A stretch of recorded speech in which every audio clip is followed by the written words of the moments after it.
जय श्री हरि। प्रिय भक्तों, माघ मास को मोक्ष का द्वार कहा गया है।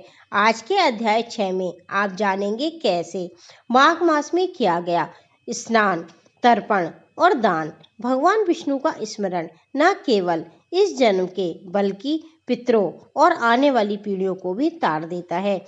तो आइए पूरी श्रद्धा भाव से इस पावन कथा का आज हम श्रवण करें।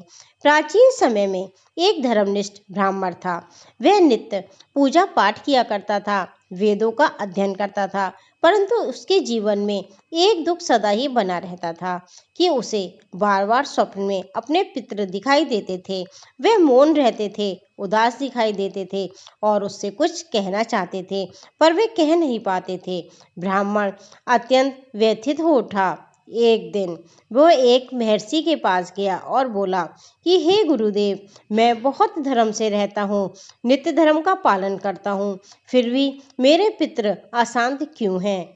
महर्षि बहुत ही ज्यादा ज्ञानी थे। उन्होंने कुछ टाइम ध्यान लगाया और कहा, बस माघ मास में यदि श्रद्धा से स्नान, तर्पण, दान और विष्णु स्मरण ना किया जाए तो कई बार पितर प्रतीक्षा में रह जाते हैं। महर्षि ने अब उन्हें उपाय बताया कि माघ मास में प्रातः स्नान करो, सूर्य को जल दो, पितरों के नाम से तिल जल तर्पण किया करो, गरीब ब्राह्मणों की सेवा करो, गौ का दान करो, भगवान विष्णु का नाम जप करो।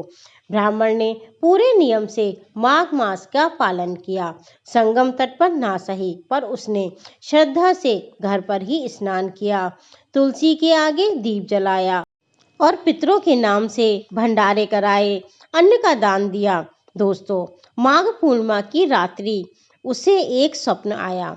इस बार उसके पितृ उज्जवल वस्त्रों में थे, प्रसन्न मुख थे और उसे वह दिखाई दिए। उन्होंने कहा, बस तेरे महा के पुण्य से हमें उच्च लोक की प्राप्ति हुई है। अब हमारा और तेरा मार्ग प्रशस्त हो गया है।